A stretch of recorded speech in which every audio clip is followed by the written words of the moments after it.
जय माँ सरस्वती है। Hi everyone, this is Saurabh Mishra and I welcome you all to the setup knowledge. मैं Saurabh Mishra setup knowledge पे हार्दिक स्वागत और अभिनंदन करता हूँ। जैसा कि आप सबको पता चल गया है, जो नए यूजर्स हैं, व्यूअर्स हैं, उन्हें भी पता चल गया होगा, जिन्होंने कल वीडियो देखा होगा कि यूपी ट्रिपल एस सी पेट के लिए हम गेम चेंजर सीरीज लाए हैं, जिसमें हम घटना चक्र के 800 पेज को कंप्लीट कराएंगे, प्लस उसके अलावा एमसीक्यू के साथ साथ व्याख्या करेंगे, जिससे आपका पूरा सिलेबस कवर हो जाएगा। जिन्होंने अब तक पढ़ाई बिल्कुल नहीं किया है उनके लिए गेम चेंजर होगा, और जिन्होंने पढ़ा है अब तक उनके लिए रिवीजन होगा। तो बहुत अच्छा कंटेंट है, और चैनल भले छोटा है लेकिन कंटेंट ओरिजिनल देते हैं। अगर थोड़ा समय का इशू होता है, अदरवाइज वीडियो रेगुलर अच्छा खासा लेकर आएँ, तो हम वो चीज़ ले आते हैं जो आपके काम का हो।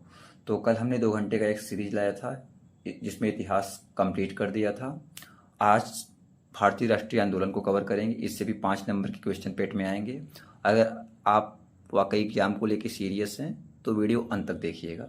ये वीडियो आपके पूरे सिलेबस को कवर कर देगा। अगर आपने पढ़ाई किया हुआ है तो रिवीजन कर देगा। एमसीक्यू बताएंगे, प्लस साथ ही साथ व्याख्या बताएंगे। और मैं सजेशन हमेशा से यही करता हूँ कि यूट्यूब से ज़्यादा बुक पे भरोसा रखिए, क्योंकि जो यूट्यूबर हो, चाहे हम हो चाहे कोई भी हो, हमारा तो चैनल छोटा है, अभी बड़े बड़े जो भी हैं सब बुक से ही लेकर कंटेंट बनाते हैं। तो हम डायरेक्ट आपको कंटेंट पे ले चलते हैं। तो पूरा घटना चेक कराएंगे, प्लस अदर रिसोर्सेज कराएंगे पेट के लिए। तो पेट की तैयारी कर रहे हैं तो चैनल पे नए हैं तो चैनल को सब्सक्राइब कर लें, वीडियो को लाइक कर दीजिएगा, कमेंट शेयर भी करिएगा। तो चलिए आज शुरू करते हैं सेकंड सीरीज, भारतीय राष्ट्रीय आंदोलन। इसके बाद भूगोल लेकर आएंगे, फिर अर्थशास्त्र लेकर आएंगे, फिर सामान्य जागरूकता लेकर आएंगे, इंग्लिश सब लेकर आएंगे। तो स्वाधीनता आंदोलन प्रारंभिक वर्ष सिलेबस के अकॉर्डिंग है, सिलेबस में दिया गया है। तो क्या दिया गया है? निम्नलिखित में से किसे स्वदेशी स्वदेशी आंदोलन का प्रमुख कारण माना जाता है? महिला शिक्षा के बजाय पुलिस और रेलवे के लिए वित्त पोषण, कलकत्ता निगम अधिनियम, बंगाल को विभाजित करने का निर्णय, पंजाब भूमि हस्तांतरण अधिनियम। तो ये बंगाल को विभाजित करने का निर्णय है।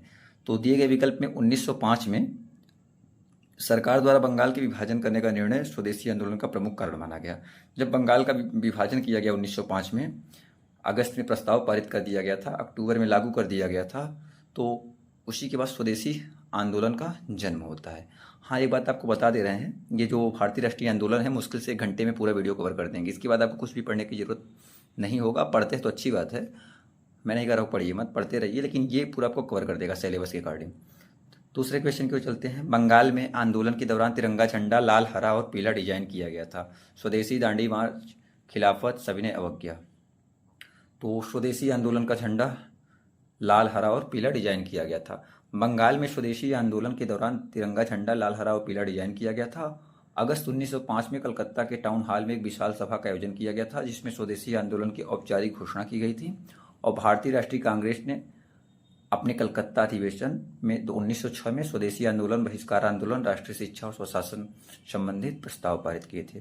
तो कलकत्ता अधिवेशन कब हुआ था? 1906 में। देखिए, इसे एक व्याख्या से आप ये भी याद कर सकते हैं कलकत्ता अधिवेशन कब हुआ था।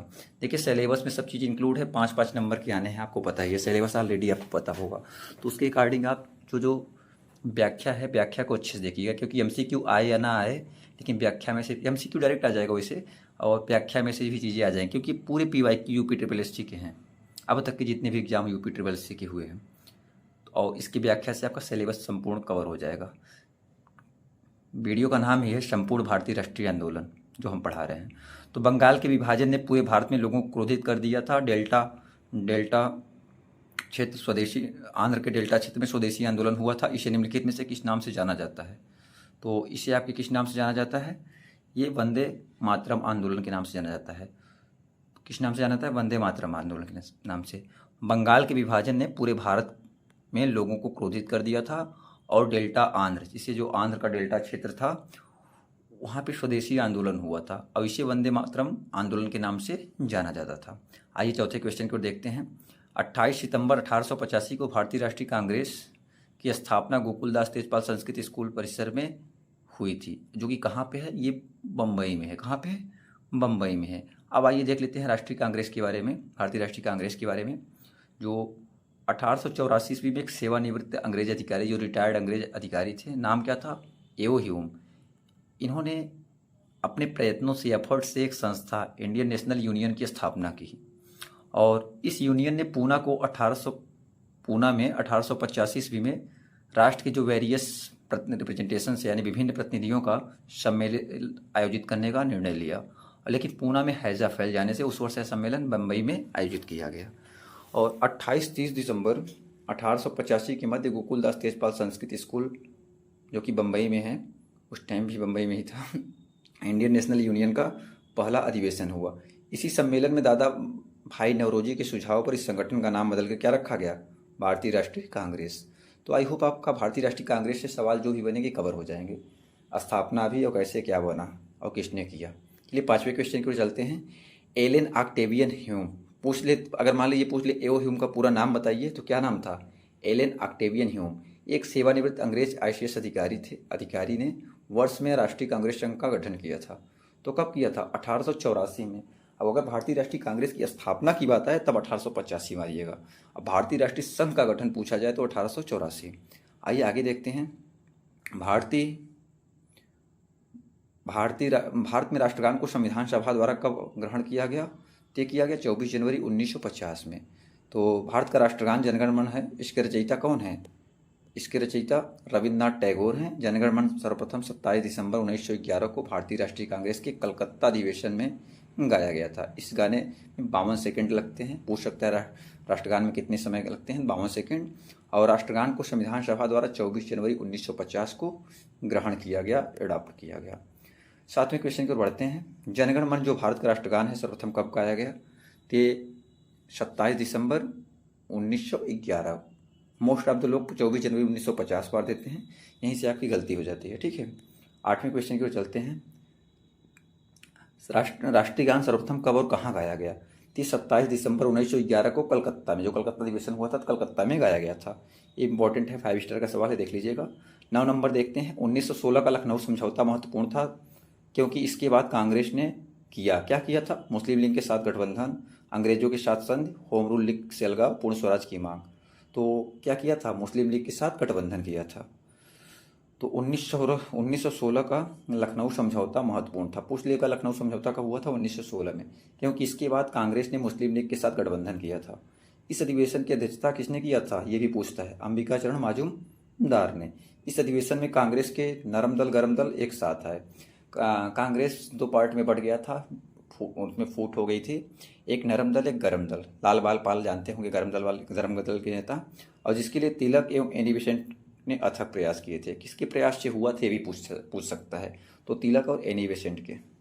दिसंबर 1916 में दोनों पक्षों के संयुक्त सत्र में संधि भारतीय राष्ट्रीय कांग्रेस और मुस्लिम लीग के बीच समझौता हुआ था। तो अभी हमने पढ़ा कहाँ पे हुआ था, ये लखनऊ वाले में, तो विकल्प ए हो जाएगा, ठीक है। आई होप सेशन आपको अच्छा लग रहा होगा, वीडियो पर अंत तक बने रहिएगा।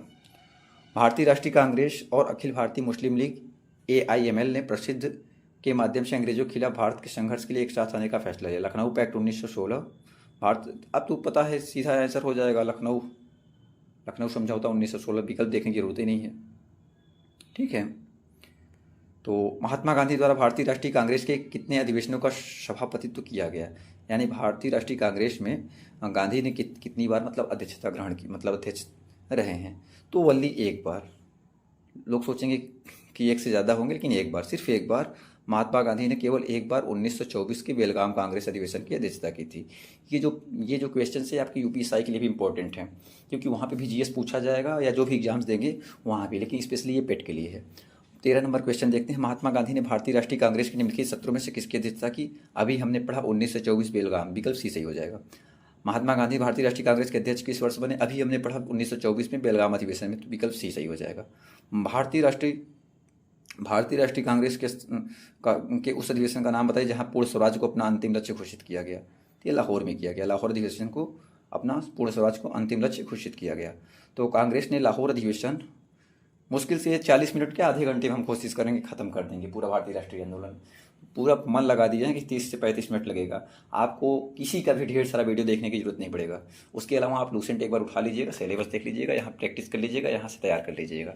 टाइम बचाइए, टाइम बहुत कम है, यूट्यूबर के चक्कर में बचिए। मैं भी एक यूट्यूबर, मैं फिर भी बता रहा हूँ, क्योंकि मैं यूट्यूब से ज़्यादा बुक पर भरोसा करता हूँ। और मैं इस वजह से बुक से ही करा रहा हूँ, ठीक है। तो कांग्रेस ने लाहौर अधिवेशन दिसंबर 1929 में पूर्ण स्वराज्य को अपना मुख्य लक्ष्य घोषित किया।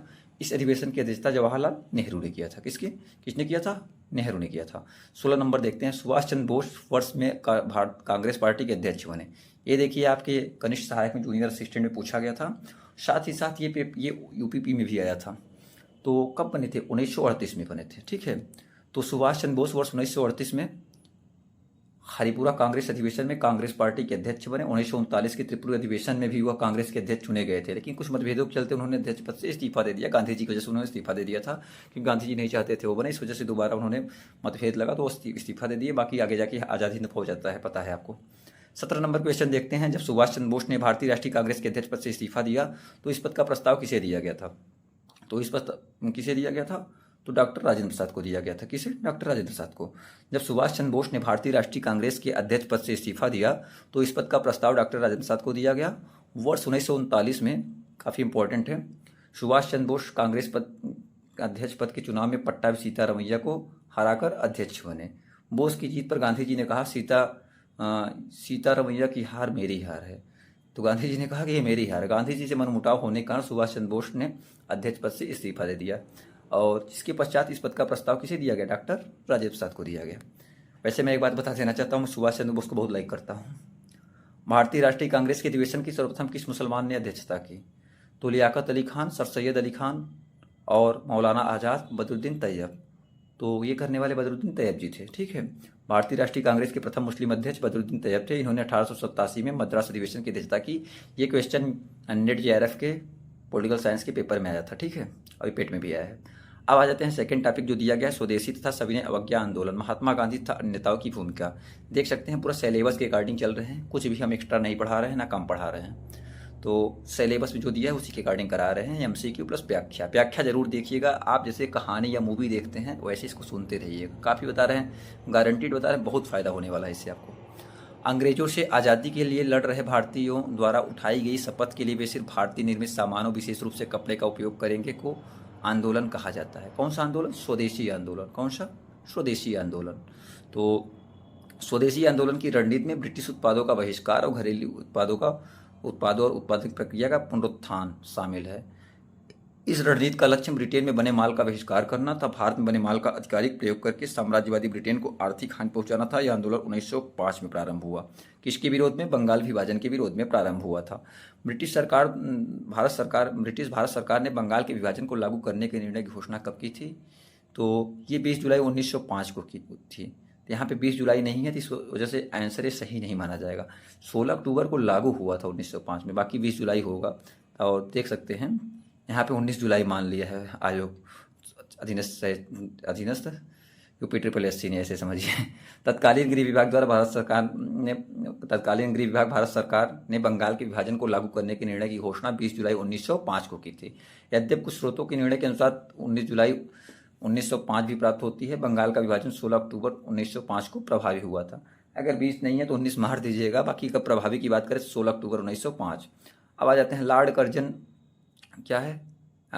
लॉर्ड कर्जन के बंगाल विभाजन के पीछे निम्नलिखित में से कौन सा एक मकसद नहीं था? बंगाली राष्ट्रीयता के मूल पर हमला करना, बांटो और शासन करो की नहीं, ब्रिटिश राज की शक्ति प्रदर्शन। तो शक्ति प्रदर्शन नहीं था, वो बाकी सारे उसके मंशा थे। अंग्रेज आए ही थे राज करने। तो दिए गए विकल्पों में ब्रिटिश राज की शक्ति का प्रदर्शन लॉर्ड कर्जन के बंगाल विभाजन के पीछे एक मकसद नहीं था। अन्य सभी विकल्प बंगाल विभाजन के लिए घोषित एवं अघोषित उद्देश्य से। बंगाल विभाजन वर्ष 1905 में किया गया था।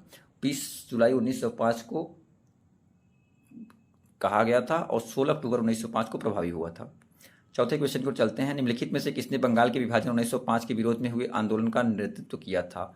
एंड लीडरशिप कौन थे उस टाइम? सुरेंद्रनाथ बनर्जी थे, ठीक है, सुरेंद्रनाथ बनर्जी ने। तो बंगाल विभाजन 1905 के विरोध में हुए प्रारंभिक आंदोलन का नेतृत्व सुरेंद्रनाथ बनर्जी ने 20 जुलाई 1950 किया था। 20 जुलाई 1905, 50 बोल दिया गया मैंने, को बंगाल विभाजन के निर्णय की घोषणा की गई। 7 अगस्त 1905 को कलकत्ता के टाउन हॉल में हुई ऐतिहासिक बैठक में स्वदेशी आंदोलन की घोषणा की गई और 16 अक्टूबर 1905 को बंगाल विभाजन प्रभावी हुआ और इस दिन को पूरे बंगाल में शोक दिवस के रूप में मनाया गया। कब मनाया गया था? 16 अक्टूबर 1905 को, जब ये प्रभावी हुआ था। और वर्ष 1911 में दिल्ली दरबार में बंगाल विभाजन को निरस्त की घोषणा किया गया। पूछ लेगा दिल्ली दरबार में दिल्ली दरबार कब लागू हुआ था? 1900 लगा था 1911 में। क्या हुआ था? बंगाल विभाजन को निरस्त कर दिया गया था।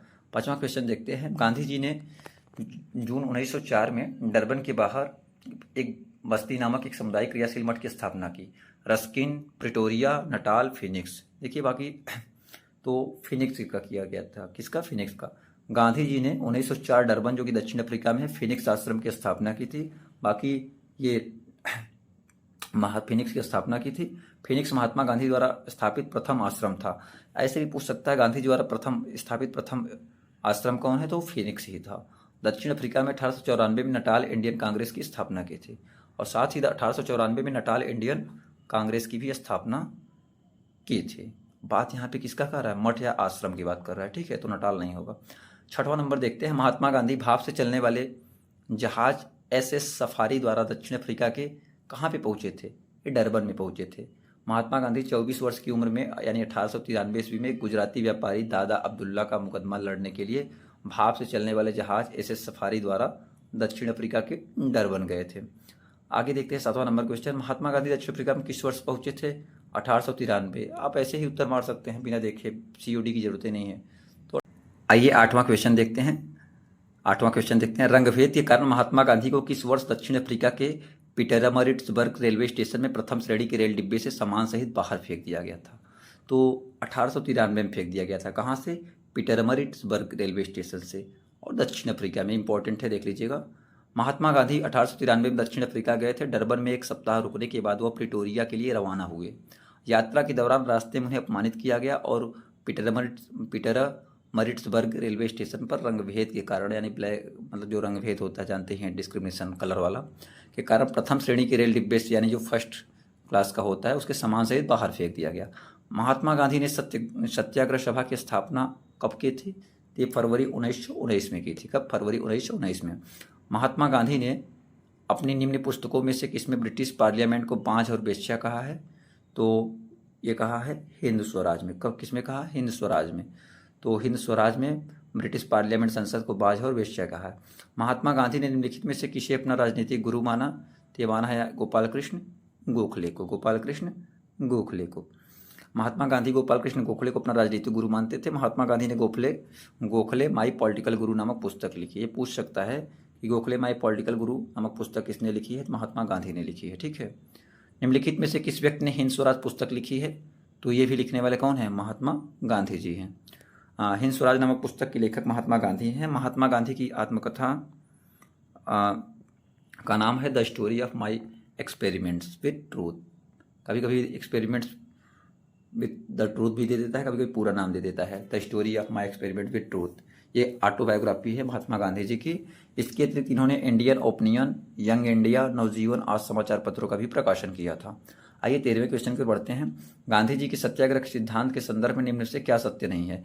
किसी सजा का प्रतिकार नहीं करना, अहिंसा, परहेज, असत्यता। तो ये सत्य नहीं है। महात्मा गांधी की सत्याग्रह सिद्धांत में अहिंसा, परहेज तथा सत्यता निहित है। किसी सजा का प्रतिकार नहीं करना सत्याग्रह सिद्धांत से संबंधित नहीं है। 14 नंबर देखते हैं। 1917 का सत्याग्रह महात्मा गांधी का पहला सत्याग्रह था और भारतीय स्वतंत्रता आंदोलन में एक बड़ा विद्रोह था। ये कहाँ का सत्याग्रह था? चंपारण का सत्याग्रह था। कहाँ का? चंपारण। 1917 में बिहार के चंपारण में किसानों के हक के लिए शुरू किया गया सत्याग्रह भारत में महात्मा गांधी का पहला सत्याग्रह था। पहला सत्याग्रह कौन था? चंपारण सत्याग्रह था। कहाँ पे था? बिहार में। कब था? 1917 में। किसके लिए था? किसानों के हक के लिए। इतने सारे क्वेश्चन इससे बन सकते हैं। महात्मा गांधी को चंपारण आने तथा कृषकों की समस्या की जांच करने के लिए राजकुमार शुक्ल ने राजी किया था। ये पूछ सकता है किसने किया था? राजकुमार शुक्ल ने किया था। 15 नंबर क्वेश्चन देखते हैं। 1917 में चंपारण सत्याग्रह किस राज्य में प्रारंभ किया गया था? तो अभी हमने पढ़ा बिहार में, ठीक है। ऐसे ऐसे क्वेश्चन बन सकते हैं, देख सकते हैं। आया हुआ क्वेश्चन है 2018 में, ठीक है ना। तो 16 नंबर देखते हैं। निम्नलिखित में से महात्मा गांधी का कौन सा सत्याग्रह नील कृषकों की समस्या से जुड़ा था? तो ये चंपारण। अभी कृषकों की समस्या भी आपने पढ़ा ना, नील की खेती के लिए। नील जानते ही होंगे, नील टीनोपाल जो व्हाइट कप प्रदेश में दिया जाता है। अब तो लोग देते ही नहीं है, पहले वाले देते थे। तो चंपारण सत्याग्रह का नेतृत्व किसने किया? ये किया है महात्मा गांधी जी ने। कब हुआ था? 1917 में। तो आइए डिटेल में देख लेते हैं। महात्मा गांधी द्वारा सत्याग्रह का पहला बड़ा प्रयोग वर्ष 1917 में बिहार के चंपारण में किया गया। वर्ष 1916 में राजकुमार शुक्ल ने गांधी जी से भेंट किया और उन्हें चंपारण आने का आग्रह किया। चंपारण नील के खेतों में काम करने वाले किसानों पर यूरोपीय बागान मालिक बहुत अधिक अत्याचार करते थे, मतलब टार्चर करते थे। किसानों को अपनी ज़मीन में कम से कम 3/20 यानी 3/20 भाग नील की खेती करना था। उन मालिकों द्वारा तय दामों पर उन्हें बेचना पड़ता था। इसे तिनकठिया पद्धति भी कहते हैं। चलिए 18 नंबर क्वेश्चन देखते हैं। भारतीय राष्ट्रीय आंदोलन की निम्नलिखित घटनाओं को उनके घटित होने के वर्ष से मिलाइए। बारदोली में किसान आंदोलन दिया गया है। महात्मा गांधी ने नोआखली की यात्रा की। गांधी जी ने लंगोटी पहनना शुरू किया। अहमदाबाद में मिल मजदूरों की हड़ताल। ये बड़ा मतलब बड़ा विचित्र क्वेश्चन है। अब बताओ, बच्चा लंगोटी पहनना किसी बुक में मिलता ही नहीं है। गजब, मतलब गजब सियापा है, गजब बकैती है ये। मतलब ये लोग जानबूझ के ऐसे क्वेश्चन देते हैं जिससे कोई बच्चा कर ही नहीं पाए। कहाँ से कर पाएगा? अब लंगोटी कब पहन रहे हैं, बनियान कब पहन रहे हैं, ये सब कोई थोड़ी नहीं पढ़ता है। अरे पूछने का एक क्वेश्चन का लेवल होना चाहिए। लेकिन यूपी SSS है, मुँह उठाए क्वेश्चन दे दिए। एकदम मतलब एकदम हद है, एकदम फैंटमबाजी बकैती की इनकी हद है। चलिए करते हैं, देखते हैं। मान लीजिए इसमें मुझे कुछ क्वेश्चंस नहीं आ रहे हैं। देखिए कैसे किया जाता है, ऐसे क्वेश्चंस को कैसे किया जाता है। आप ध्यान से देखिएगा, एक टेक्निक बता रहे हैं, तरीका बता रहे हैं।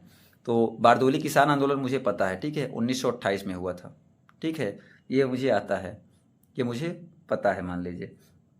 उसके बाद और देख सकते हैं क्या आता है। और महात्मा गांधी ने नोआखली की यात्रा की थी, ये की थी 1946 में, ये भी मुझे आ रहा है। अब देखिए क्या नाम है, फर्स्ट का डी सेकंड का सी किस में है? फर्स्ट का डी फर्स्ट का सी सेकंड का सी। ओ तेरी के, ये किस में है? ये तो आपके फर्स्ट का डी सी में भी आ रहा है, और किस में आ रहा है? ए में भी आ रहा है। अब मामला फंस रहा है। तो अहमदाबाद में मिल मजदूरों की हड़ताल 1918 में, कब? 1918 में कब हुई थी? 1918 में। एक चीज़ क्लियर हो गया। अब बचा क्या हमें? अब बचा एक लंगोटी वाला। लंगोटी वाला 1921 हो जाएगा। आइए देख लेते हैं आंसर क्या दिया गया है। विकल्प सी, विकल्प सी। देखिए सही लगाया। लंगोटी मुझे आता नहीं था, देखिए क्लियर, झूठ नहीं बोलना है, ठीक है ना। तो लेकिन ऐसे लगा सकते हैं। तो यानी जो हमने लगाया बारदोली क्या है, आइए देख लेते हैं। बारदोली किसान आंदोलन 1928 में हुआ था, और महात्मा गांधी ने नोआखली की यात्रा 1946 में की, और लंगोटी पहनना शुरू किया 1921 में। अहमदाबाद मिल मजदूरों की हड़ताल 1918 में। तो ये सारे क्वेश्चन हैं। इस टाइप के क्वेश्चन बनाते हैं, एकदम पागल बना देते हैं बच्चों को।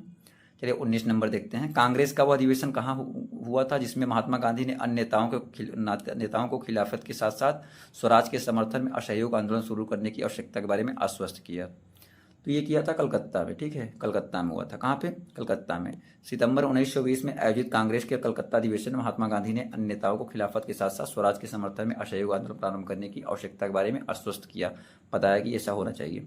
20 नंबर देखते हैं। 1920 में उत्तर प्रदेश के प्रतापगढ़ जिले में पहला किसान मोर्चा किसके द्वारा आयोजित किया गया था? ये किया गया था जवाहरलाल नेहरू के द्वारा। किसके द्वारा? जवाहरलाल नेहरू के द्वारा। हम फास्ट बढ़ा रहे हैं जिससे 40-50 मिनट में आपका सिलेबस कवर, मतलब ये भारतीय राष्ट्रीय आंदोलन 40 मिनट में खत्म कर देंगे। 1920 में उत्तर प्रदेश के प्रतापगढ़ जिले में पहला किसान मार्च जवाहरलाल नेहरू के द्वारा आयोजित किया गया था। प्रतापगढ़ जानते हैं, प्रयागराज के जस्ट बगल सटा हुआ है, प्रयागराज मंडल में ही आता है। 21 नंबर क्वेश्चन देखते हैं। महात्मा गांधी के किस अमेरिकी जीवनी लेखक ने लिखा था कि असहयोग भारत और गांधी जी के जीवन में एक युग का नाम बन गया? किसने लिखा था? लुई फिशर ने। किसने? लुई फिशर ने।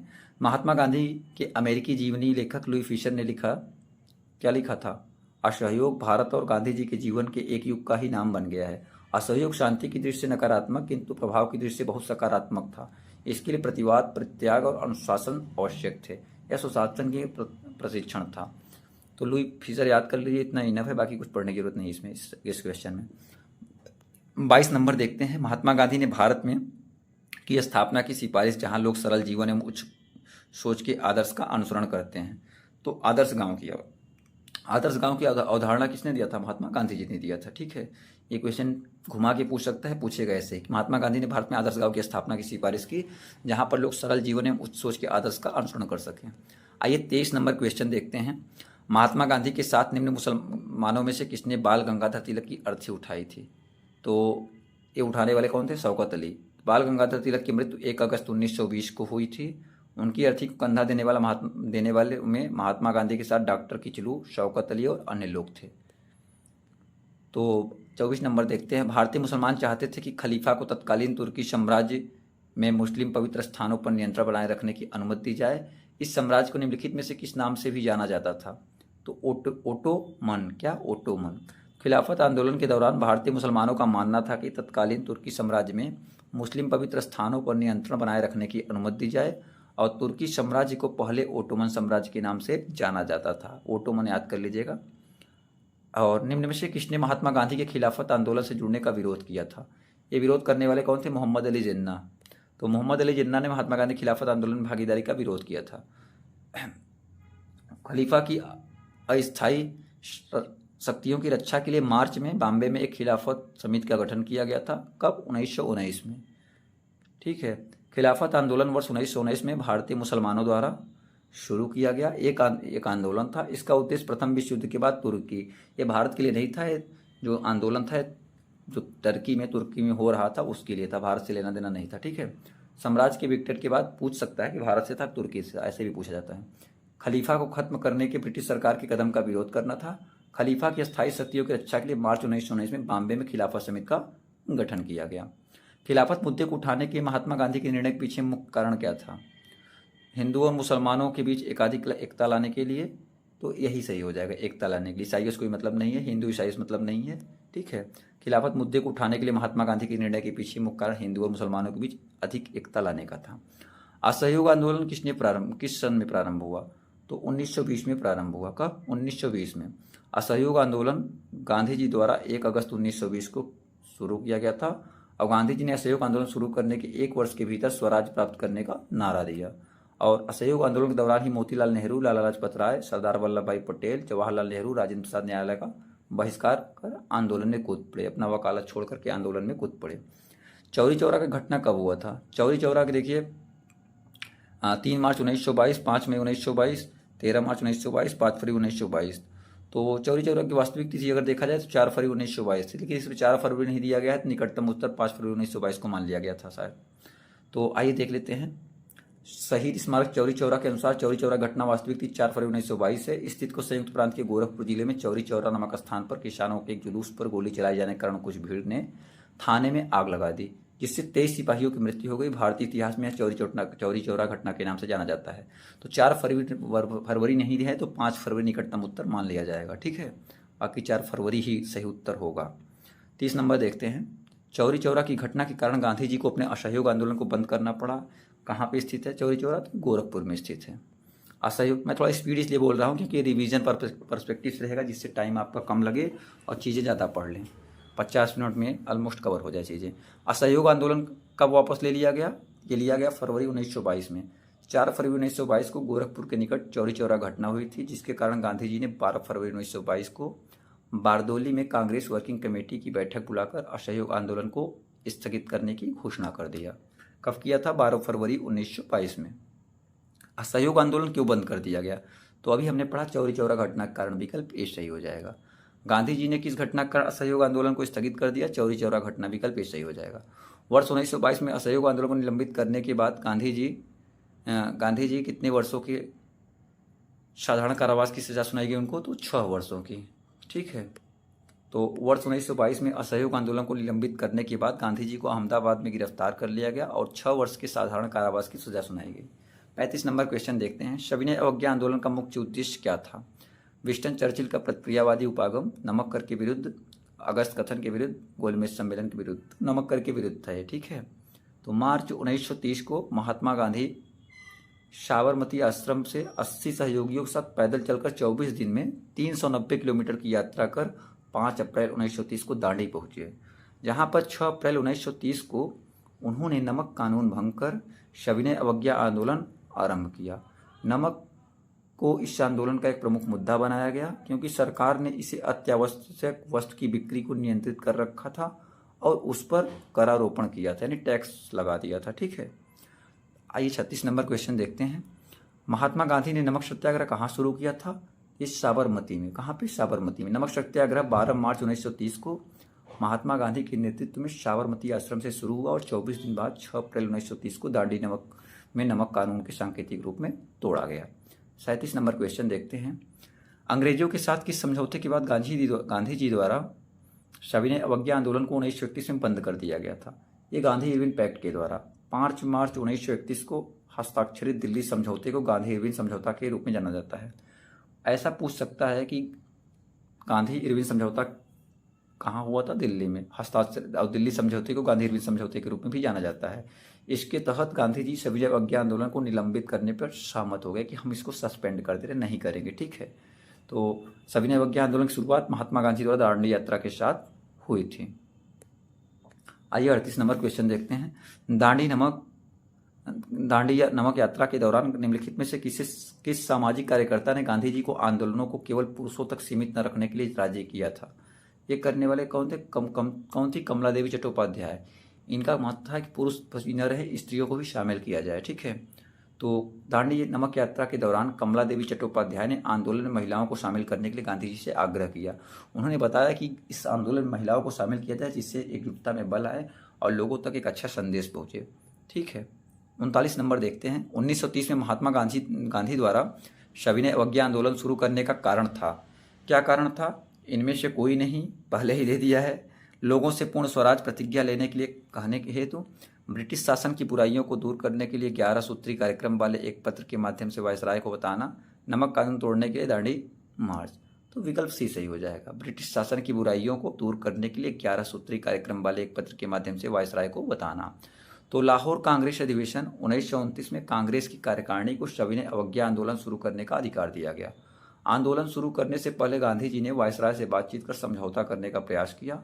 इस उद्देश्य में से उन्होंने अपनी 11 सूत्री मांगे पेश की और यह आश्वासन दिया कि यदि सरकार उन्हें स्वीकार कर लेती है तो वो आंदोलन स्थगित कर दिया जाएगा। अपनी 11 सूत्री मांगों को लेकर महात्मा गांधी ने 12 मार्च 1930 को ऐतिहासिक नमक सत्याग्रह शुरू किया। जब मांगे पूरी नहीं हुई तो उन्होंने शुरू कर दिया। 40 नंबर देखते हैं।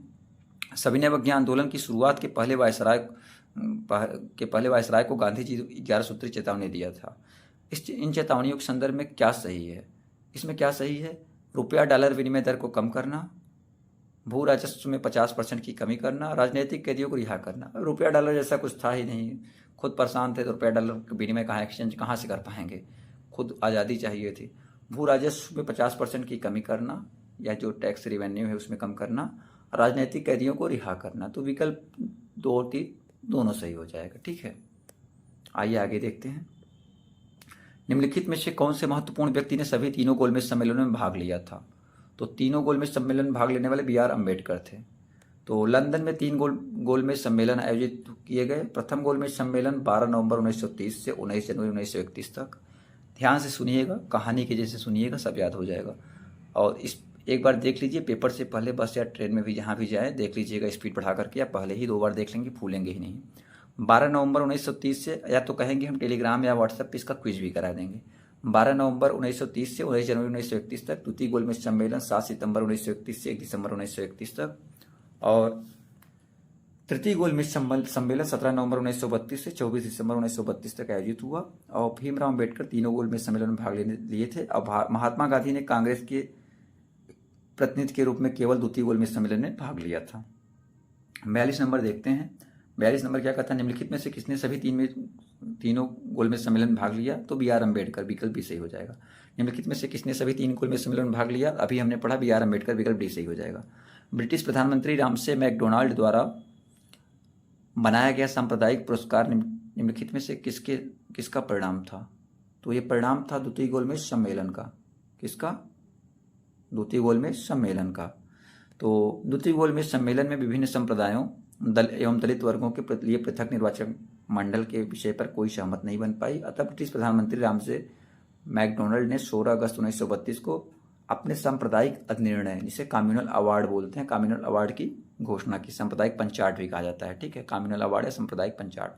अब आ जाते हैं राष्ट्रीय आंदोलन में तीसरा टॉपिक जो दिया गया है पेट सिलेबस में। क्रांतिकारी आंदोलन था उग्र राष्ट्रवाद का उदय। तो इसमें पहला क्वेश्चन क्या है?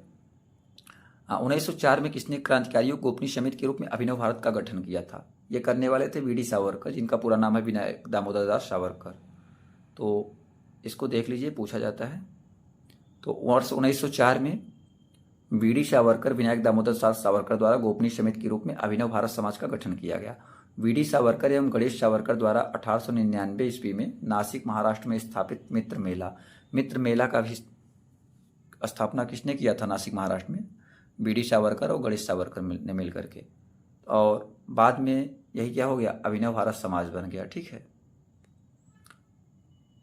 दूसरा क्वेश्चन देखते हैं, महाराष्ट्र में 1900 में विनायक दामोदर सावरकर द्वारा स्थापित गुप्त समाज को क्या कहा जाता था? तो मित्र मेला। क्या? मित्र मेला। महाराष्ट्र में विनायक दामोदर दास सावरकर द्वारा स्थापित गुप्त संगठन को मित्र मेला कहा जाता था। मित्र मेला की स्थापना 1899 ईस्वी में की गई। हालांकि अलग अलग किताबों में इसका स्थापना वर्ष 1900 ईस्वी में भी दिया गया है, लेकिन जो मूल समय है 1899, जो कि त्रुटि है। ठीक है। और 1904 में मित्र मेला अभिनव भारत समाज में चेंज हो गया, ट्रांसफॉर्मेशन हो गया इसका। आइए देखते हैं। ठीक है, यहाँ पे मैचिंग है। इंडियन नेशनल आर्मी, गदर पार्टी, मित्र मेला, होम रूल लीग। तो मित्र मेला भी हमने पढ़ा, कौन? बीडी सावरकर। सी का 3। ठीक है, सी का 3। अब देखिए सी का 3 किस में है, ऐसे उत्तर करना सीखिए। ये कट गया। अब हमारे पास 2 विकल्प बचे।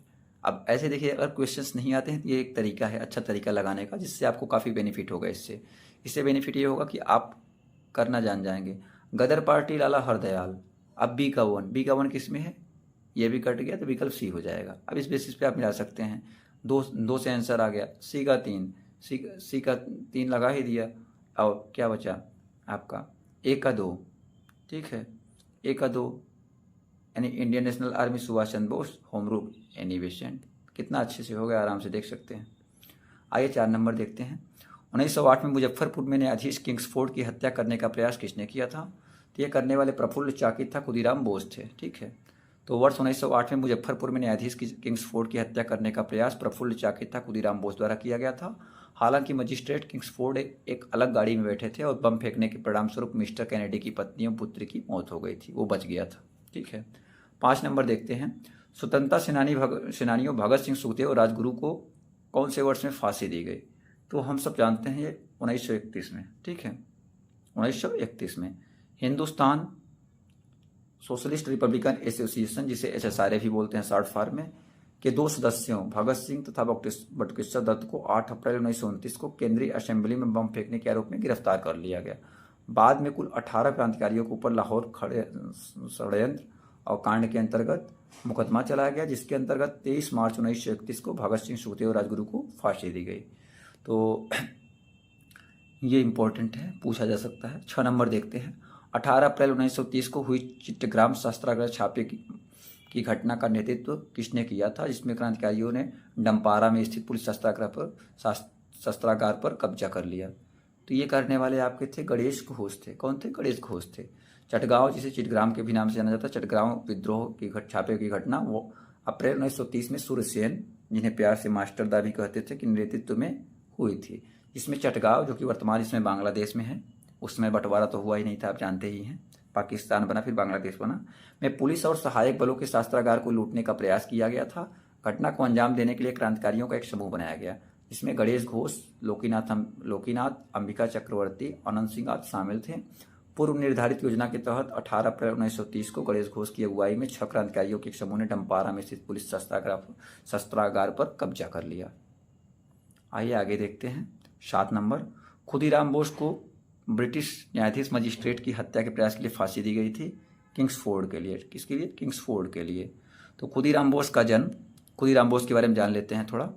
तत्कालीन बंगाल प्रेसिडेंसी में मिदनापुर जिले में हुआ था। बंगाल विभाजन के पश्चात अपनी छोटी उम्र में ही वह रिवोल्यूशनरी पार्टी के सदस्य बनकर स्वतंत्रता आंदोलन में कूद पड़े। उस समय बंगाल प्रेसिडेंसी का मजिस्ट्रेट कौन था? किंग्सफोर्ड था, और जो क्रांतिकारियों के साथ बहुत सख्ती से पेश आता था। अतः क्रांतिकारियों ने किंग्सफोर्ड को मारने की योजना बनाई। इस काम के लिए प्रफुल्ल चाकी, खुदीराम बोस को चुना गया। 30 अप्रैल 1908 को किंग्सफोर्ड की हत्या का प्रयास किया गया, लेकिन इस घटना में किंग्सफोर्ड क्या करता है? इस घटना में बच जाता है। इस घटना में राष्ट्रीय आंदोलन से हमदर्दी रखने वाले, जो हमदर्दी रखते थे, अच्छे व्यक्ति थे, मतलब अंग्रेज का एक अच्छा व्यक्ति था, मिस्टर कैनेडी की पत्नी एवं पुत्री मारी गई। प्रफुल्ल चाकी ने पुलिस से बचने के लिए आत्महत्या कर लिया था। प्रफुल्ल चाकी ने सुसाइड कर लिया था और खुदीराम बोस को गिरफ्तार कर फांसी दे दी गई थी। तो 8 नंबर देखते हैं। 1908 में खुदीराम बोस, अब कहेंगे फांसी क्यों दिया गया? क्योंकि अंग्रेज बहुत टॉर्चर किए थे। ये समझिए हमारे शहीदों का, क्रांतिकारियों का बहुत बड़ा योगदान है, जो आज हम लोग आज सही से फ्रीडम में रह पा रहे हैं। बहुत बड़ा योगदान है, भुलाया नहीं जा सकता।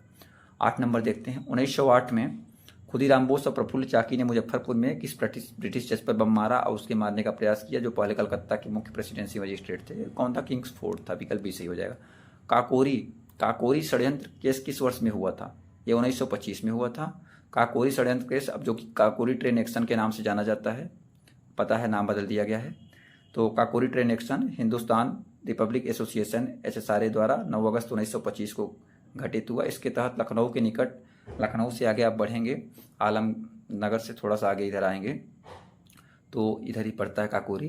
तो काकोरी में 8 down Saharanpur Lucknow passenger train जो सहारनपुर से लखनऊ जा रही थी, क्रांतिकारियों द्वारा लूटा गया, जिसके परिणामस्वरूप रामप्रसाद बिस्मिल, अशफाक उल्लाह खां, रोशनलाल था, राजेंद्र हेडी को फांसी दे दी गई।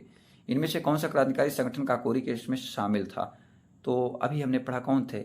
HSRA वाले, HRA वाले थे, SRA मतलब वही HRA हिंदुस्तान रिपब्लिक एसोसिएशन वाले थे। गदर आंदोलन के नेता कौन थे? तो गदर आंदोलन के नेता हरदयाल थे। गदर आंदोलन के नेता लाला हरदयाल थे। गदर पार्टी की स्थापना, ये पूछा जाता है, PCS में भी पूछा गया था ये गदर पार्टी वाला। सैन फ्रांसिस्को संयुक्त राज्य अमेरिका में है, वहाँ पे हुई थी। गदर पार्टी की स्थापना सैन फ्रांसिस्को में हुई थी। लाला हरदयाल इसके मनीषी यानी पथ प्रदर्शक थे, गाइड थे। इसके संस्थापक अध्यक्ष सोहन सिंह भाकना भी थे, सोहन सिंह भाकना थे। और गदर क्रांति आरंभ होने का सबसे प्रमुख कारण क्या था? प्रथम विश्व युद्ध आरंभ होना। तो गदर आंदोलन की भावी राजनीति को 3 घटनाओं ने बहुत प्रभावित किया। लाला हरदयाल की गिरफ्तारी, कामागाटा मारू प्रकरण और प्रथम विश्व युद्ध का आरंभ। इतिहासकार विपिन चंद्रा के अनुसार अगर देखा जाए तो प्रथम विश्व युद्ध की शुरुआत ही वह सबसे महत्वपूर्ण घटना थी जो गदर आंदोलन को आरंभ होने का कारण दी थी। 1923 में हिंदुस्तान गदर पार्टी का मुख्यालय कहाँ पे स्थित था?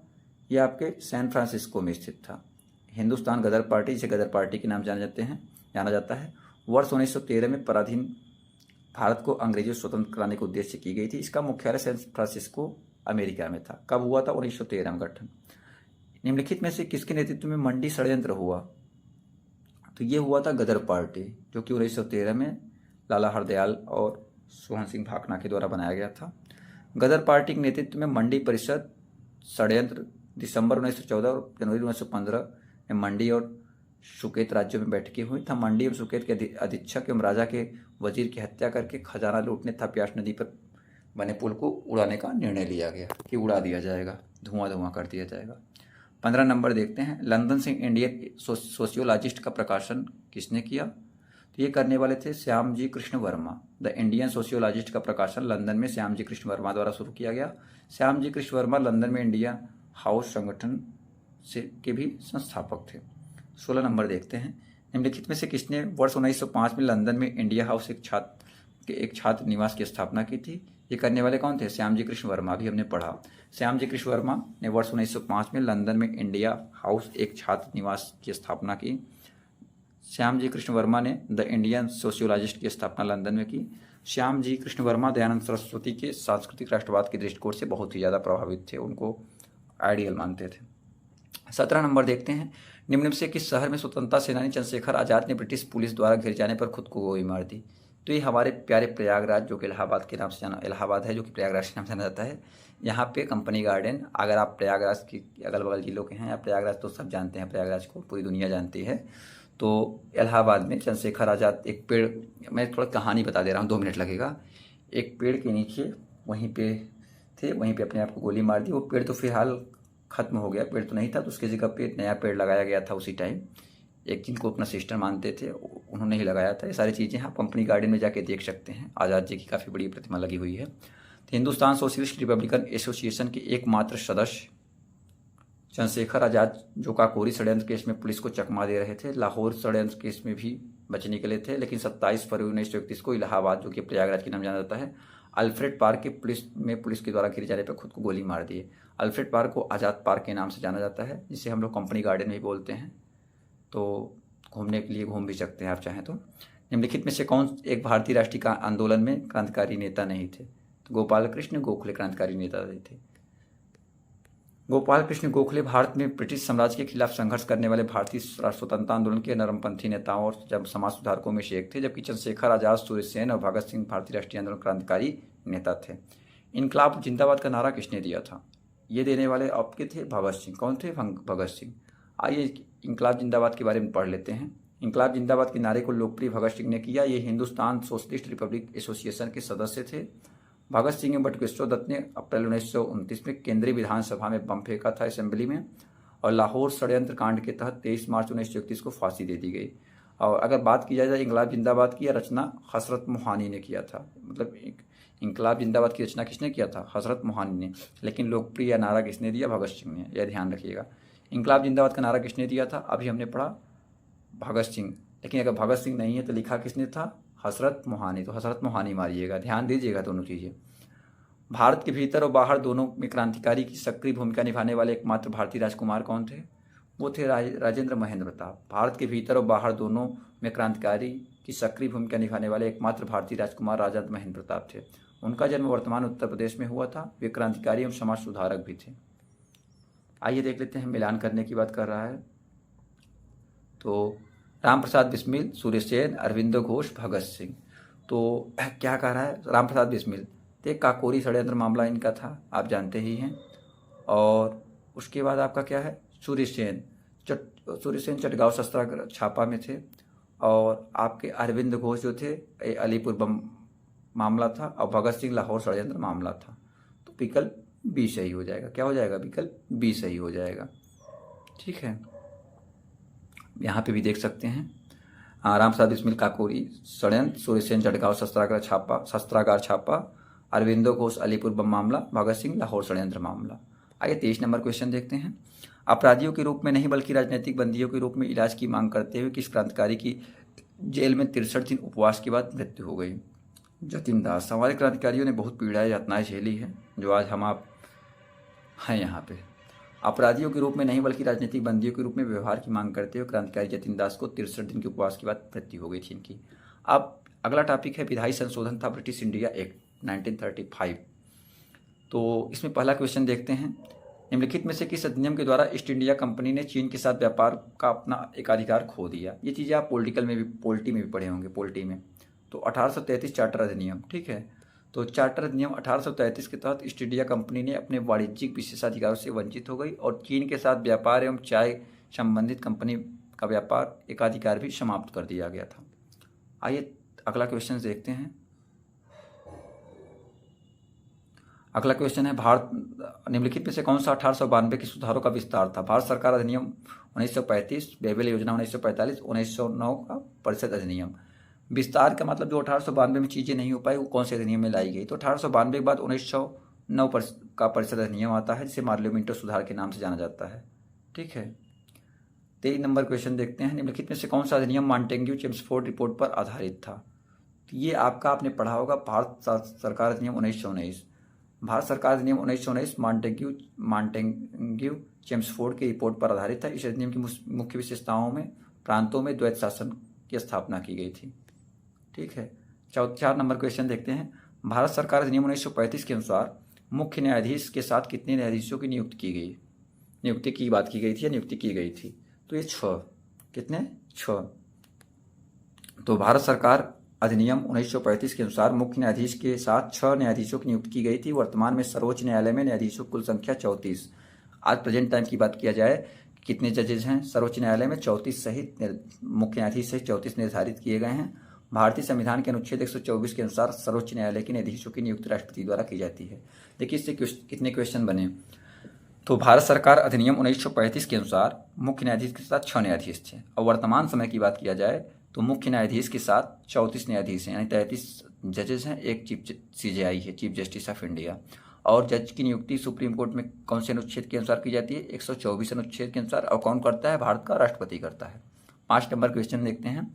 भारत सरकार अधिनियम 1935 के प्रावधानों में ब्रिटिश सरकार के अंतिम अधिकार का एक उदाहरण कौन सा था?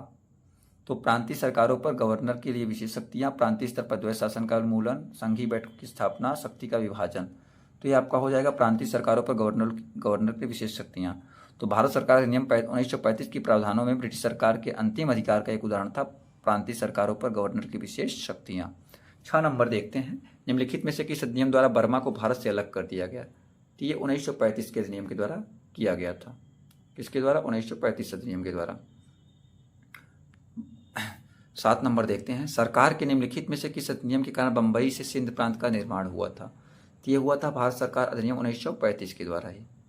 भारत सरकार अधिनियम 1935 भारत के लिए ब्रिटिश संसद द्वारा पारित सबसे लंबा अधिनियम था।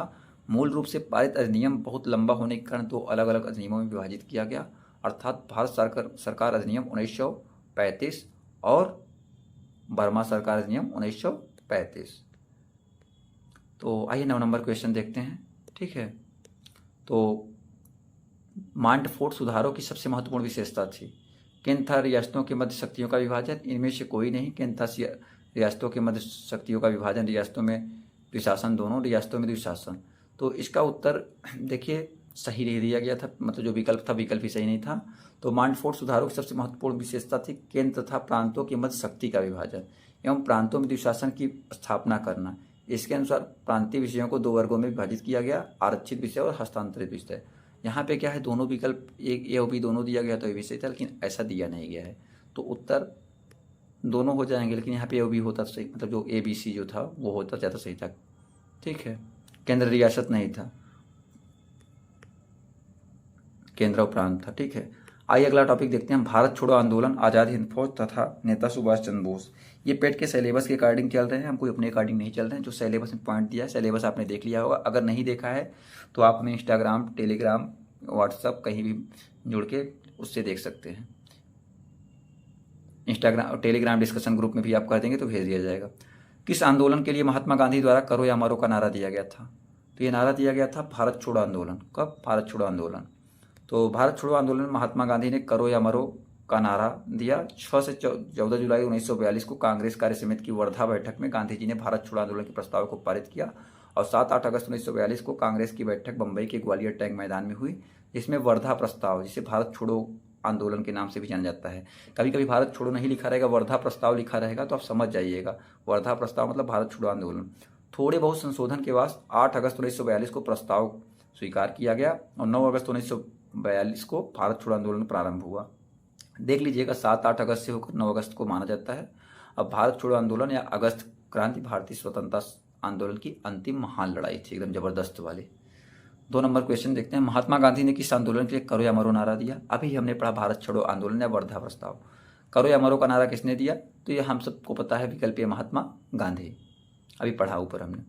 भारत छोड़ो आंदोलन या अगस्त आंदोलन या 8 अगस्त 1922 को महात्मा गांधी द्वारा अखिल भारतीय कांग्रेस समिति के सत्र में चलाया गया एक आंदोलन था, तो मुंबई सत्र में चलाया गया आंदोलन था। गांधी जी ने भारत छोड़ो आंदोलन कब शुरू किया? तो गांधी जी ने 1942 में शुरू किया था। कब शुरू किया था? 1942 में। 6 नंबर क्वेश्चन देखते हैं। 1942 में जब भारत छोड़ो प्रस्ताव पारित किया गया था, भारत का वायसराय कौन था? उस समय लॉर्ड लिनलिथगो था। ये काफ़ी पूछा जाता है, 5 स्टार का सवाल है। 1942 में महात्मा गांधी के नेतृत्व में शुरू हुआ, उस समय भारत का वायसराय लॉर्ड लिनलिथगो था। 7 नंबर देखते हैं। निम्नलिखित में से कौन सी घटना की प्रतिक्रिया में भारत छोड़ो आंदोलन चलाया गया था? ये चलाया गया था क्रिप्स मिशन की विफलता के बारे में। क्रिप्स मिशन जब फेलियर हो गया तो फिर चलाया गया। भारत छोड़ो आंदोलन की शुरुआत 9 अगस्त 1942 को हुई थी। इसे अगस्त क्रांति के नाम से भी जाना जाता है। इस आंदोलन का तत्कालीन कारण क्रिप्स मिशन की विफलता थी, फेलियर था। और आंदोलन आरंभ होते ही ऑपरेशन 0 आवर के तहत महात्मा गांधी सहित कांग्रेसी नेताओं को गिरफ्तार कर जेल में डाल दिया गया। निम्नलिखित में से किसको लोकनायक के रूप में जाना जाता है? तो जयप्रकाश नारायण को लोकनायक के रूप में जाना जाता है। तो जयप्रकाश नारायण भारतीय स्वतंत्रता सेनानी थे और राजनेता भी थे, इन्हें लोकनायक के रूप में जाना जाता है। 9 नंबर क्वेश्चन देखते हैं। निम्नलिखित में से किस नेता को नेताजी कहा जाता था? सुभाष चंद्र बोस जी को कहा जाता है। सुभाष चंद्र बोस जो नेताजी के उपनाम से भी जाने जाते हैं, भारत के स्वतंत्रता संग्राम सेनानी के अग्रणी नेता थे। द्वितीय विश्व युद्ध के दौरान उन्हें अंग्रेजों से लड़ने के लिए जापान की सहायता से आज़ाद हिंद फौज का गठन किया था उन्होंने। प्रसिद्ध युद्ध का नारा चलो दिल्ली किसने दिया था? तो ये देने वाले आपके सुभाष चंद्र बोस जी थे। प्रसिद्ध युद्ध नारा चलो दिल्ली या दिल्ली चलो सुभाष चंद्र बोस ने दिया। साथ ही उन्होंने तुम मुझे खून दो मैं तुम्हें आज़ादी दूंगा का भी नारा दिया था उन्होंने। सुभाष चंद्र बोस को देश नायक किसने कहा था? तो ये कहने वाले आपके थे गुरु रविन्द्रनाथ टैगोर। कौन थे? रविन्द्रनाथ टैगोर देश नायक कहे थे उन्हें। किस स्वतंत्रता सेनानी ने महात्मा गांधी को पहली बार राष्ट्रपिता कहकर संबोधित किया था? ये कहने वाले थे सुभाष चंद्र बोस। कौन थे? सुभाष चंद्र बोस। तो महात्मा गांधी को सर्वप्रथम राष्ट्रपिता सुभाष चंद्र बोस ने कहा था। 6 जुलाई 1944 को सुभाष चंद्र बोस ने आज़ाद हिंद रेडियो पर बोलते हुए गांधी जी को संबोधित किया। भारत की स्वाधीनता का आखिरी युद्ध शुरू हो चुका है। राष्ट्रपिता, भारत की मुक्ति के इस पवित्र युद्ध में हम आपका आशीर्वाद और शुभकामना चाहते हैं। 13 नंबर क्वेश्चन देखते हैं। महात्मा गांधी को राष्ट्रपिता कहकर संबोधित करने वाले पहले व्यक्ति कौन थे? तो सुभाष चंद्र बोस थे, विकल्प सी। महात्मा गांधी को राष्ट्रपिता के नाम से सर्वप्रथम किसने संबोधित किया? सुभाष चंद्र बोस। विकल्प सी। भारत को ब्रिटिश नियंत्रण से मुक्त करने के लिए भारतीय राष्ट्रीय सेना INA का गठन किसने किया? तो ये करने वाले मोहन सिंह थे। कौन थे? मोहन सिंह। तो भारत को ब्रिटिश नियंत्रण से मुक्त करने के लिए वर्ष 1942 में कैप्टन मोहन सिंह के नेतृत्व में भारतीय राष्ट्रीय सेना इंडियन नेशनल आर्मी का गठन किया गया था। और वर्ष 1943 में सुभाष चंद्र बोस के नेतृत्व में आज़ाद हिंद फौज यानी भारतीय राष्ट्रीय सेना का जो आज़ाद हिंद फौज है 1943 में पुनर्गठन किया गया था। अगर बात किया जाए INA भारतीय राष्ट्रीय सेना इंडियन नेशनल आर्मी की बात किया जाए तो मोहन सिंह। उसके बाद 1943 में ही इसको मॉडिफाई करके भारतीय राष्ट्रीय सेना यानी आज़ाद हिंद फौज के रूप में सुभाष चंद्र बोस पुनर्गठन कर देते हैं। ठीक है, तो आ जाते हैं आगे। फॉरवर्ड ब्लॉक की स्थापना निम्नलिखित में से किसके द्वारा की गई? सुभाष चंद्र बोस के द्वारा की गई थी। 1939 में की गई थी। कब? 1939 में। आइए आगे बढ़ते हैं।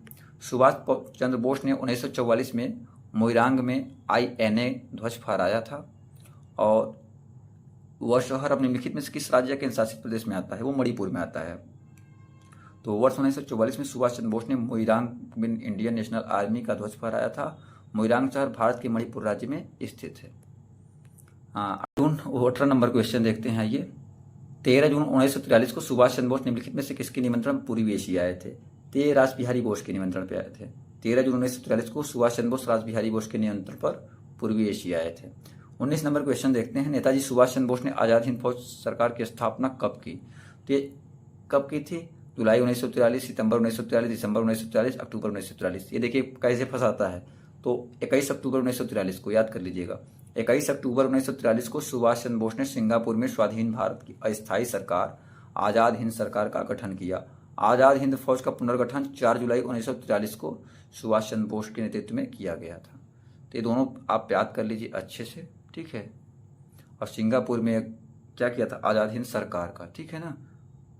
अब आज़ाद हिंद फौज का पुनर्गठन 4 जुलाई 1943। ये दोनों अच्छे से पढ़ लीजिए एकदम। और फॉरवर्ड ब्लॉक 1939। 20 नंबर क्वेश्चन देखते हैं। निम्नलिखित में से किस युद्ध के दौरान आज़ाद हिंद फौज शामिल थी? तो प्रथम विश्व युद्ध, द्वितीय विश्व युद्ध। प्रथम तो जानते हैं पहले ही हो गया था, द्वितीय विश्व युद्ध चल रहा था उस टाइम। तो द्वितीय विश्व युद्ध के दौरान वर्ष 1942 में भारत को अंग्रेजों के से स्वतंत्र कराने के लिए आज़ाद हिंद फौज या इंडियन नेशनल आर्मी नामक सशस्त्र सेना का गठन किया गया। इस सेना के गठन में कैप्टन मोहन सिंह, रास बिहारी बोस आदि महत्वपूर्ण भूमिका निभाए। अब देखिए मॉडर्न हिस्ट्री आपका ये जो आंदोलन था खत्म हो गया। अब मॉडर्न हिस्ट्री और जो आंदोलन है इससे जो मिसलेनियस क्वेश्चन बन सकते हैं उनको हम देखेंगे। 4-5 पेज का रहेगा, कंप्लीट हो जाएगा। फिर आपका भारतीय राष्ट्रीय आंदोलन जो पेट के सिलेबस में कंप्लीट हो जाएगा। इसके पहले हम इतिहास को 2 घंटे में कवर कर चुके हैं। ये दोनों देख लेंगे तो ये टॉपिक खत्म हो जाएगा। अब नेक्स्ट टॉपिक हम लाएंगे भारत का भूगोल। वो कम से कम 2-2.5 घंटे का वीडियो होगा क्योंकि उसमें ज़्यादा चीज़ें हैं जिसमें पूरा का पूरा कर देंगे। ऐसे ऐसे करते करते हम पेट के सिलेबस को कवर कर देंगे पूरे। मैथ वैथ पढ़ लीजिएगा आप कहीं से भी। तो पहला क्वेश्चन देखते हैं मिसलेनियस में। भारतीय राष्ट्रीय आंदोलन के दौरान कांग्रेस मंत्रिमंडलों ने कब इस्तीफा दिया? ये 1939 में। कब? 1939 में। पेट 2023 में आया हुआ क्वेश्चन है। तो 1935 के भारत सरकार अधिनियम के तहत 1937 में हुए चुनाव में गठित कांग्रेस मंत्रिमंडलों का कार्यकाल 28 माह का था। और वर्ष 1937 के दौरान 6 प्रांतों में कांग्रेस ने अपना मंत्रिमंडल गठित किया था। द्वितीय विश्व युद्ध में भारतीयों की स्वीकृति के बगैर ब्रिटेन द्वारा भारत को शामिल किए जाने के विरोध में 22 अक्टूबर 1939 को सभी कांग्रेस मंत्रिमंडलों ने रिजाइन दे दिया, त्यागपत्र दे दिया। 2 नंबर क्वेश्चन देखते हैं। निम्नलिखित में से किसे शेरे बलिया के नाम से जाना जाता है? तो ये चित्तू पांडे को जाना जाता है। चित्तू पांडे को शेरे बलिया के नाम से जाना जाता था। इन्होंने वर्ष 1942 के भारत छोड़ो आंदोलन के दौरान बलिया में समानांतर सरकार की स्थापना की थी।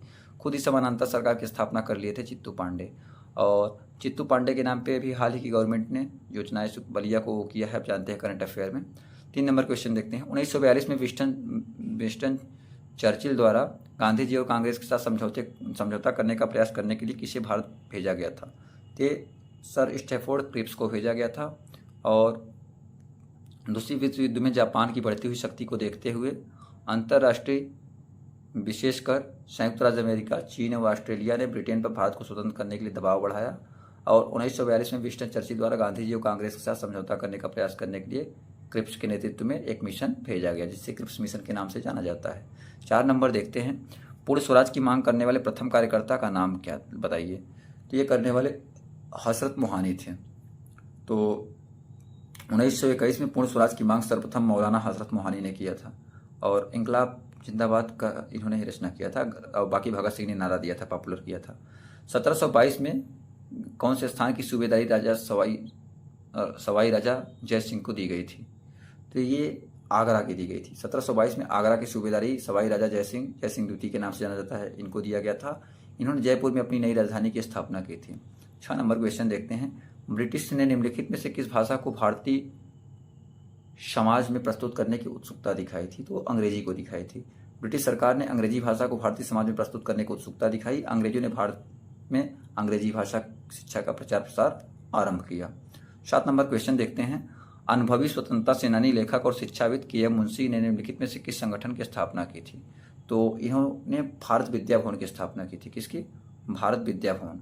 तो अनुभवी स्वतंत्रता सेनानी, लेखक, शिक्षाविद कन्हैया लाल मणिकलाल मुंशी, जिसे के.एम. मुंशी के नाम से जाना जाता है, पूरा नाम कन्हैया माणिकलाल मुंशी है।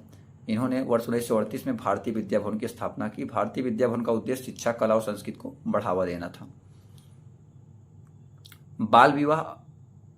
बाल विवाह अवरोध अधिनियम 1929 को निम्नलिखित में किस अन्य नाम से जाना जाता है? तो शारदा अधिनियम के नाम से जाना जाता है। किसके? शारदा अधिनियम। तो बाल विवाह अवरोध निषेध अधिनियम 1929 को शारदा अधिनियम के नाम से जाना जाता है। हरविलास शारदा के प्रयासों से बाल विवाह निषेध कानून बना। इसमें लड़कों की न्यूनतम आयु 18 वर्ष, ऐसे पूछा जाता है लड़कों की आयु कितनी थी न्यूनतम, और लड़कियों की विवाह की न्यूनतम 14 वर्ष निर्धारित की गई। यह अधिनियम लॉर्ड इरविन के कार्यकाल में पारित हुआ था। ये काफी इंपॉर्टेंट है, 5 स्टार का है, पूछा जा सकता है। भारतीय तिरंगे यानी भारतीय तिरंगे ध्वज में अशोक चक्र का रंग कौन सा है? गहरा नीला है। देखिए ऐसे क्वेश्चन गलत होते हैं।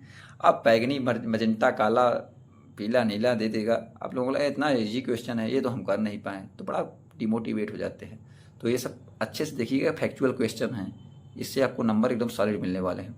अशोक चक्र का रंग गहरा नीला होता है। संविधान सभा द्वारा 22 जुलाई 1947 को राष्ट्रीय ध्वज को अपनाया गया, और तिरंगे की चौड़ाई और लंबाई का अनुपात 2:3 का होता है। और भारतीय तिरंगे की पट्टियां केसरिया, सफेद और हरे रंग की होती हैं।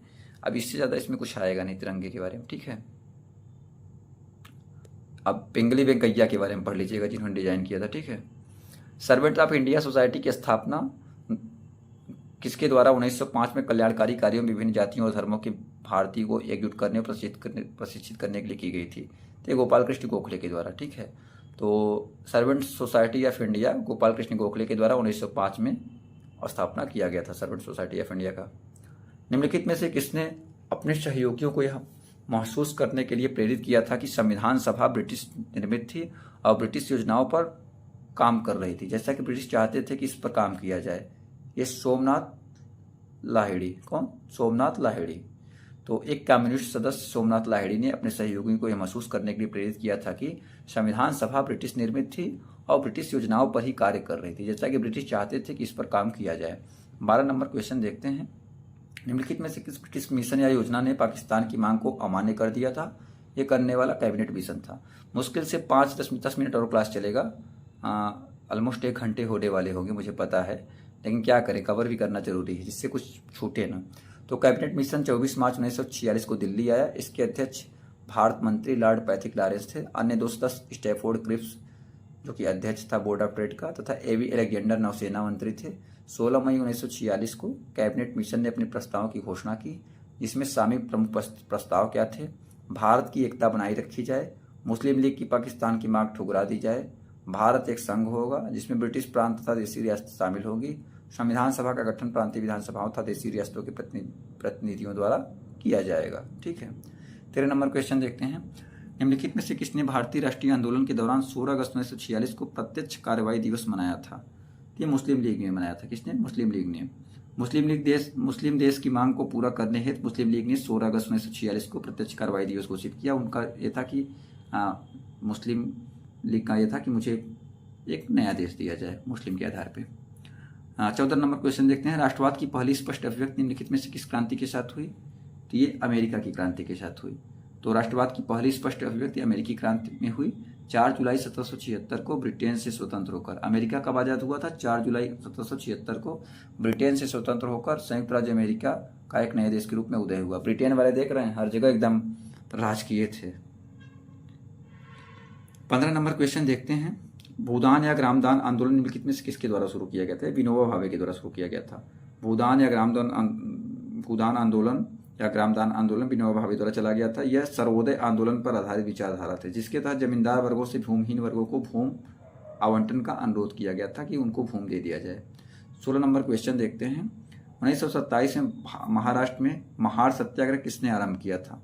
तो ये बी आर अम्बेडकर ने किया था।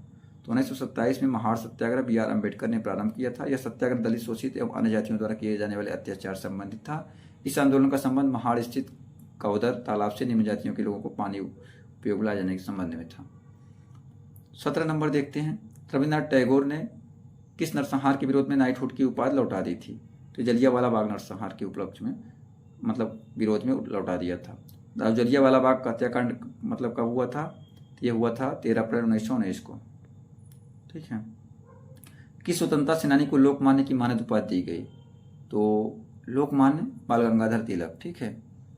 तो जून 1897 में चापेकर बंधुओं ने पूना की प्लेग कमेटी के अध्यक्ष रैंड और लेफ्टिनेंट आर्यस्ट की हत्या कर दी। इस हत्या के संबंध में तिलक ने एक लेख लिखा, जिसके कारण जुलाई 1897 में तिलक को भारतीय दंड संहिता की धारा 124 के तहत गिरफ्तार कर 18 माह की सजा दी गई, सिर्फ एक लेख लिखने की वजह से। और देश भर में इसका भारी विरोध हुआ। तिलक काफी लोकप्रिय हो गए। जनता ने उन्हें लोकमान्य की उपाधि दी। लोक लोगों में प्रिय, लोकमान्य हो गए, लोगों में माने जाने लगा। विश्वविद्यालय अनुदान आयोग, जिसे यूजीसी भी बोलते हैं, का गठन किसकी सिफारिश पर किया गया? तो डॉक्टर सर्वपल्ली राधाकृष्णन आयोग की सिफारिश पे किया गया।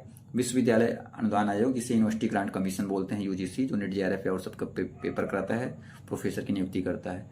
इसके गठन की सिफारिश सर्वपल्ली राधाकृष्णन आयोग द्वारा की गई थी। नवंबर 1956 में विश्वविद्यालय अनुदान आयोग एक सांविधिक यानी स्टेचुटरी बॉडी निकाय बन गया, सांविधिक निकाय बन गया। ठीक है। 20 नंबर देखते हैं। अलीगढ़ मुस्लिम विश्वविद्यालय की स्थापना किसने की? तो सर सैयद अहमद खान ने किया था। ठीक है। तो सर सैयद अहमद खान के नेतृत्व में अलीगढ़ आंदोलन चलाया गया। उन्होंने मुसलमानों के दृष्टिकोण को आधुनिक बनाने के उद्देश्य से पाश्चात्य शिक्षा पर बल दिया।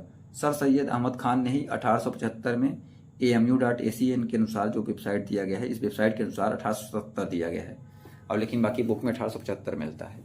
तो अलीगढ़ मुस्लिम एंग्लो ओरिएंटल कॉलेज की स्थापना की थी, जो वर्ष 1920 में अलीगढ़ मुस्लिम विश्वविद्यालय में परिवर्तित हो गया था। उन्होंने तहजीबुल अखलाक यानी सभ्यता और नैतिकता नामक पत्रिका निकाली थी। आइए आगे चलते हैं। बनारस हिंदू विश्वविद्यालय की स्थापना निम्नलिखित में से किसने की थी? तो मदन मोहन मालवीय ने की थी। आरोप भी क्वेश्चन आया था। मदन मोहन मालवीय ने 1916 में की थी। ठीक है। मुस्लिम लीग के लाहौर सत्र में पाकिस्तान की मांग में की गई थी, ये 1940 में की गई थी। 22 से 24 मार्च 1940 को मुस्लिम लीग के लाहौर अधिवेशन में पहली बार पृथक पाकिस्तान राज्य के निर्माण की प्रस्ताव पारित किया गया। लीग इस अधिवेशन को अध्यक्षता मोहम्मद अली जिन्ना ने किया था। 23 नंबर देखते हैं। भारतीय स्वतंत्रता आंदोलन के दौरान 1932 में ग्रेट ब्रिटेन के किस प्रधानमंत्री ने सांप्रदायिक पुरस्कार की घोषणा की, जिसे कम्युनल अवार्ड बोलते हैं? तो अभी कुछ देर पहले हमने पढ़ा था, जेम्स रैमसे मैकडोनाल्ड्स ने। मैकडोनाल्ड से आप जो खाने पीने वाला मैकडोनाल्ड जानते ही हैं, तो उससे आप याद कर सकते हैं।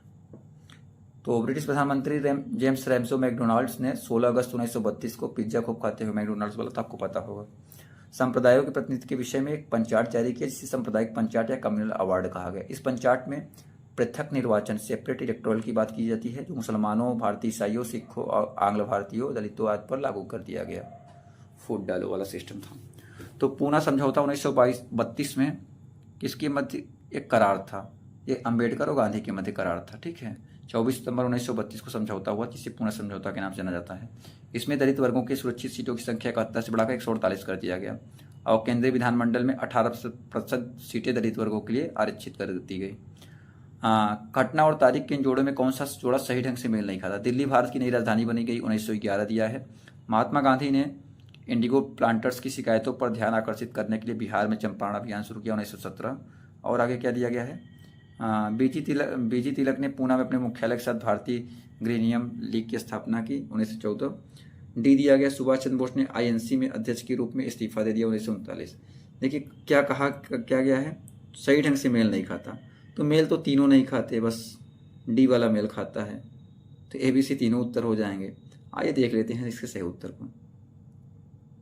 तो 1911 में आयोजित दिल्ली दरबार में दिल्ली को भारत की राजधानी बनाने की घोषणा की गई थी। और जबकि यह निर्णय 1912 में प्रभावी हुआ था।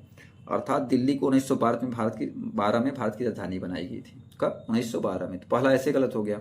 महात्मा गांधी द्वारा चंपारण सत्याग्रह बगान मालिकों की शिकायतों पर नहीं बल्कि किसानों की शिकायतों पर हुआ था। बगान मालिकों से कोई लेना देना नहीं था। और बाल गंगाधर तिलक भारत के महान राष्ट्रवादी शिक्षक, समाज सुधारक और स्वतंत्रता संग्राम सेनानी थे। उन्होंने अप्रैल 1916 में पूना में इंडियन होम रूल लीग की स्थापना की थी। अतः इस प्रश्न के विकल्प ए, बी, सी सभी उत्तर गलत हो जाएंगे। ये प्रश्न इनवैलिड कर दिया गया था, डिलीट कर दिया गया था। देखते हैं 19 आगे क्या है। 1915-16 में किसके नेतृत्व में 2 होम रूल लीग शुरू हुई? तो एनी बेसेंट और लोकमान्य तिलक के नेतृत्व में।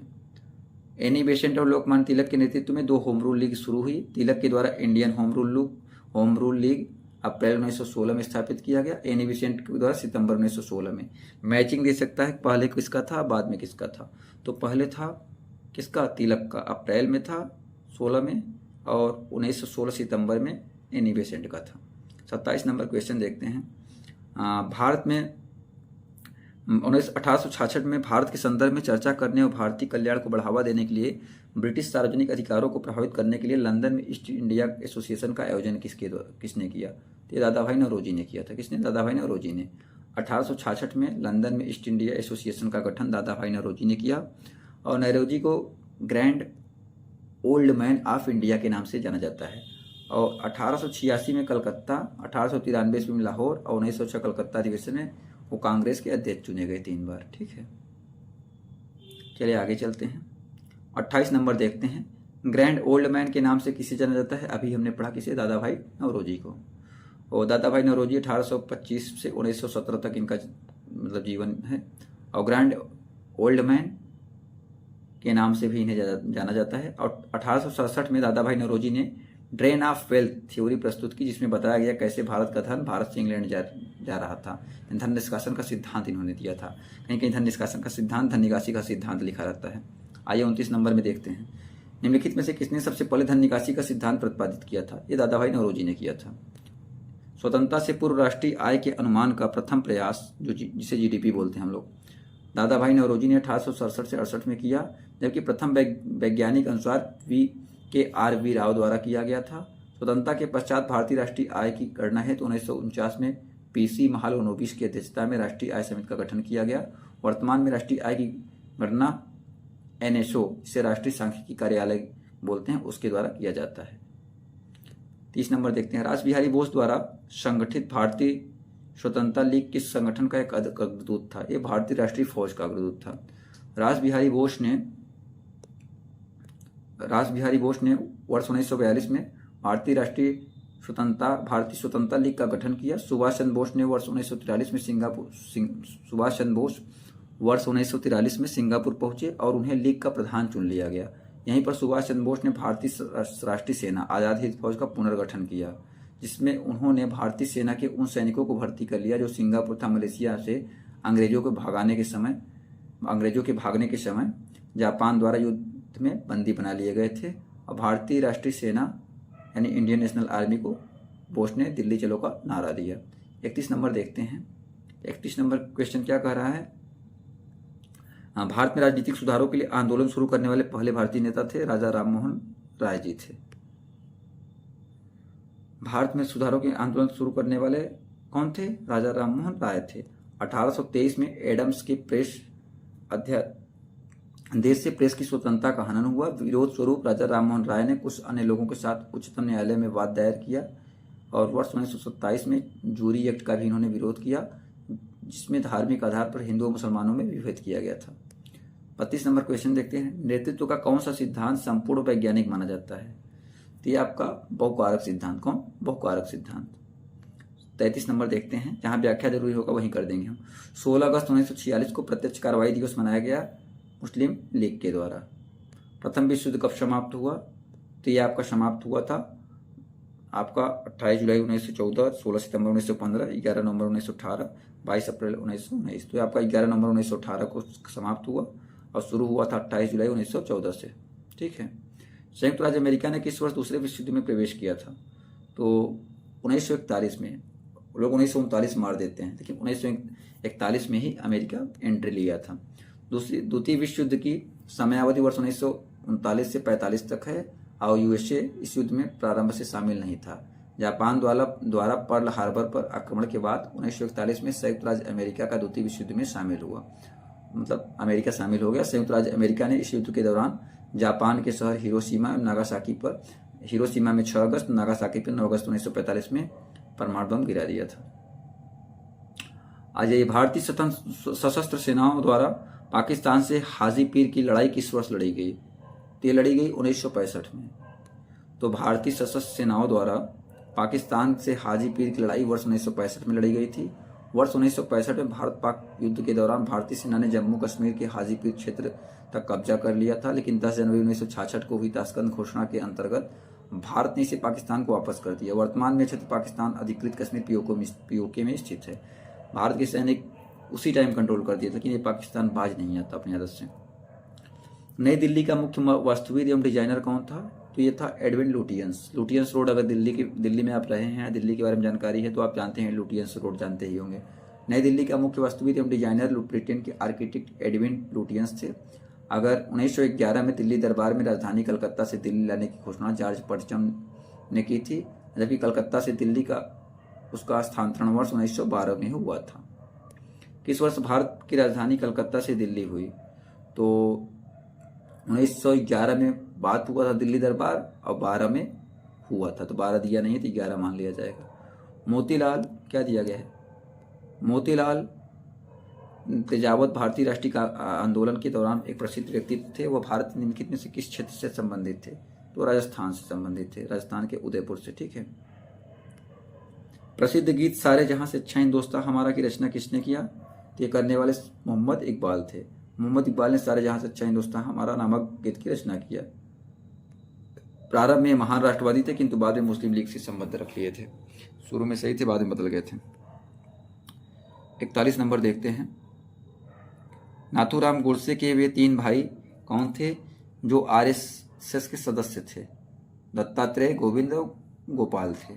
तो नाथूराम गोडसे के वे 3 भाई दत्तात्रेय, गोविंद और गोपाल थे जो आरएसएस के सदस्य थे। 1932 में महाराष्ट्र के सांगली में नाथूराम गोडसे आरएसएस के बौद्धिक कार्यवाहक के रूप में संगठन में सम्मिलित हुए। गोडसे के पिता विनायक वामनराव गोडसे और मां लक्ष्मी गोदावरी थी, जिनका नाम लक्ष्मी भी था, गोदावरी भी था उपनाम। साइमन कमीशन किस वर्ष भारत में प्रथम बार आया? तो ये 1928 में आया था। साइमन कमीशन 3 फरवरी 1928 को मुंबई पहुंचा। साइमन कमीशन के अध्यक्ष सर जॉन साइमन उदारवादी दल लिबरल पार्टी के सदस्य थे, जबकि भारत की स्वतंत्रता 1947 के समय ब्रिटिश प्रधानमंत्री क्लेमेंट एटली इस कमीशन के लेबर पार्टी के सदस्य के रूप में शामिल थे। साइमन कमीशन का विरोध करते हुए पुलिस हमले के कारण किस राष्ट्रवादी नेता की मृत्यु हो गई थी? तो लाला लाजपत राय जी की मृत्यु हो गई थी। साइमन कमीशन 1928 में आया था। इसका विरोध करते हुए पुलिस हमले के कारण राष्ट्रवादी नेता लाला लाजपत राय की मृत्यु हो गई थी। इसके जवाब में भगत सिंह, सुखदेव और चंद्रशेखर आजाद ने मिलकर सैंडर्स की हत्या कर दिया। देशबंधु किसे कहा जाता था? देशबंधु चित्तरंजन दास को कहा जाता था। देशबंधु चित्तरंजन दास को, दीनबंधु सीएफ एंड्रयूज को, किसको? सीएफ एंड्रयूज को, और लाला लाजपत राय को पंजाब केसरी के नाम से जाना जाता था। चित्तरंजन दास और मोतीलाल नेहरू ने परिषद राजनीति में वापसी पर बहस करने के लिए कांग्रेस के भीतर निम्नलिखित में से किस राजनीतिक दल का गठन किया? तो ये किया था स्वराज पार्टी का। किसका? स्वराज पार्टी का। जनवरी 1923 में चित्तरंजन दास तथा मोतीलाल नेहरू ने परिषद राजनीति में वापसी पर बहस करने के लिए कांग्रेस पार्टी के भीतर स्वराज पार्टी नामक राजनीतिक दल का गठन किया था। चित्तरंजन दास स्वराज पार्टी के अध्यक्ष तथा मोतीलाल नेहरू इसके महासचिव थे। कब हुआ था? 1923 में। वर्ष 1928 में मोतीलाल नेहरू समिति द्वारा निम्नलिखित में से कौन सा अधिनियम विधेयक प्रस्तुत किया गया था? तो ये किया था अधिकारों का बिल। कौन सा? अधिकारों का बिल।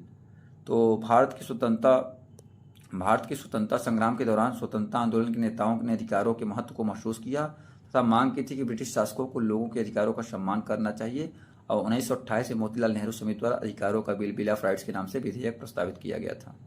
आइए आगे देखते हैं, अगला क्वेश्चन देखते हैं। अगला क्वेश्चन हमारा क्या है? तो अगला क्वेश्चन हमारा है, निम्नलिखित में से कौन सा अरविंदो की स्वतंत्रता प्राप्त करने के कार्यक्रम का मुख्य हिस्सा था? तो ये गुप्त समाजों का संगठन था। तो अरविंदो घोष एक भारतीय दार्शनिक, योगी, गुरु, कवि और राष्ट्रवादी थे। अरविंदो घोष की स्वतंत्रता प्राप्त करने के कार्यक्रम का मुख्य हिस्सा गुप्त समाजों का संगठन था। अरविंदो घोष द्वारा बनाई गई ये गुप्त संस्था जिसका नाम था लोटस एंड डैगर, इसमें कुछ भारतीय युवक शामिल थे जिन्होंने भारत की स्वतंत्रता के लिए काम करने की प्रतिज्ञा ली थी। आइए 48 नंबर क्वेश्चन देखते हैं। मैकमोहन रेखा चीन के तिब्बत क्षेत्र और भारत के उत्तर पूर्वी क्षेत्र के बीच की सीमा रेखा है, जिसे ब्रिटिश औपनिवेशिक प्रशासन हेनरी मैकमोहन ने 1914 में संधि पत्र में प्रस्तावित किया था, शिमला संधि पत्र में। ठीक है, बस एक पेज और है, खत्म हो जाएगा, फिर 1 घंटे से शायद ज़्यादा चला गया, चलिए कोई बात नहीं है। तो मैकमोहन रेखा भारत और चीन के बीच स्थित इस रेखा को ब्रिटिश औपनिवेशिक प्रशासक सर आर्थर हेनरी मैकमोहन ने वर्ष 1914 में शिमला संधि पत्र में प्रस्तावित किया था, इसलिए इस रेखा को मैकमोहन रेखा के नाम से जाना जाता है। और चीन इस रेखा को मान्यता नहीं देता। चीन कहता हम मनबई नहीं करेंगे, हम तो मनबई नहीं करेंगे। चीन क्या कहता है, हम मनबई नहीं करेंगे। 49 देखते हैं। पूछा है कहाँ पे विश्व धर्म संसद 1883 में स्वामी विवेकानंद ने हिंदू धर्म के बारे में विस्तार से बताया। तो ये बच्चा जानता है शिकागो में विश्व धर्म संसद आयोजन हुआ था। कब हुआ था, 1893 में। विवेकानंद ने हिंदू धर्म के बारे में बताया था, भाषण दिया था, एकदम जबरदस्त वाला। विवेकानंद को हम आइडियल मानते हैं, हमारे जैसे बहुत लोग मानते होंगे, हम बस नहीं हैं। 1893 में संयुक्त राज्य अमेरिका के शिकागो शहर में आयोजित विश्व धर्म सम्मेलन में स्वामी विवेकानंद ने भारत का नेतृत्व किया। उन्होंने कहा पृथ्वी पर हिंदू धर्म के समान कोई भी धर्म इतने उदात्त रूप से मानवता की गरिमा का प्रतिपादन नहीं करता। उन्होंने शिकागो में बहुत जबरदस्त भाषण दिया था। निम्नलिखित घटनाओं का सही क्रम करिए। राउलेट एक्ट, गांधी इरविन समझौता, मार्लेमेंटो सुधार। इसमें कोई क्रम से नहीं दिया गया है क्योंकि आंसर सही दिया ही नहीं गया है। तो राउलेट एक्ट 1919 हुआ था, इरविन 1931 में, और मार्लेमेंटो 1909 में, इल्बर्ट बिल 1883 में।